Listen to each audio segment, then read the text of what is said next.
Bon Dieu bénit nous, grâce bon Dieu couvrit nous. Moi salue nous dans le nom précieux de Jésus-Christ, notre Sauveur, notre Libérateur. Donc à ce moment, moi bien content pour moi saluer nous, pour l'autre fois encore, pour me dire nous, bon Dieu remet nous. Et à ce moment, c'est une opportunité pour moi saluer nous chaleureusement. Que le nom du Seigneur soit béni, que la grâce du Seigneur soit sur vous tous. À ce moment, c'est toujours frère aux amis, évangéliste d'amis, donc qui viennent présenter le message ça. Et nous pas prendre plus de temps en temps, tout simplement nous allons parler de la foi. Sur son grand thème, la foi. Qui ça la foi est? Selon Hébreux chapitre 11, le verset 1er, donc il dit la foi est une ferme assurance des choses qu'on espère et une démonstration de celles qu'on ne voit pas. Et selon Marc chapitre 11, le verset 24, la foi, il ne s'agit pas seulement de demander, mais de croire que Dieu agit. Mon Dieu béni, que grâce de notre Seigneur vous soit. La foi, il ne s'agit pas seulement de demander, mais de croire que Dieu agit dans le demande. Et la foi précède la manifestation visible de la réponse. Qui ça veut dire en créole? Donc la foi, c'est le résultat de ça qu'on a demandé. Et dans le psaume 37, le verset 4, il dit, fais de l'Éternel tes délices, il te donne ce que ton cœur désire. Qui ça veut dire? Psaume 37, verset 4 là. Ça veut dire. Il veut dire, aimer Dieu beaucoup plus de tout. Ouais. Aimer Dieu plus que tout. Aimer bon Dieu de tout ça qui a un rapport avec, de tout ce que tu es capable de posséder.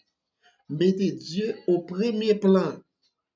Ouais, mettez Dieu au premier plan de tout ce que vous possédez. Mettez Dieu au premier plan. Psaume 37, le verset 4. Aimez Dieu plus que tout, à savoir, trouver ta joie en sa présence. Trouver ta paix dans sa parole. Trouver et met sa volonté au-dessus de votre volonté ou de ta volonté.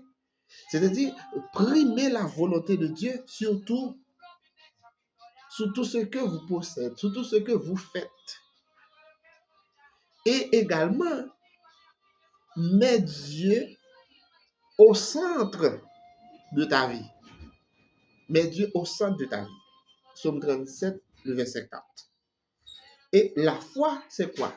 La foi, c'est l'élément ou l'instrument qui connecte nous avec Dieu. C'est l'instrument qui nous connecte avec Dieu. Et la foi, c'est l'élément essentiel dans la vie du chrétien. La foi est l'élément essentiel pour pouvoir obtenir la vie éternelle. Sans la foi, rien n'est agréable à Dieu. C'est-à-dire que pour vous voulez la vie éternelle, vous besoin de la vie éternelle, vous avez la vie éternelle, mais vous devez posséder la foi.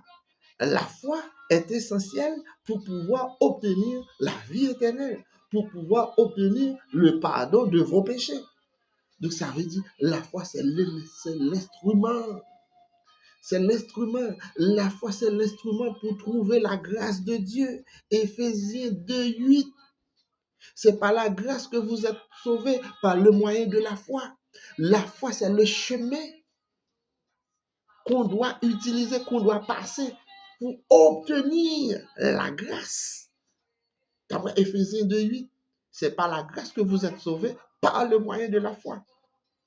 La grâce est là, mais sans la foi, vous ne pouvez pas obtenir la grâce. Vous devez avoir la foi.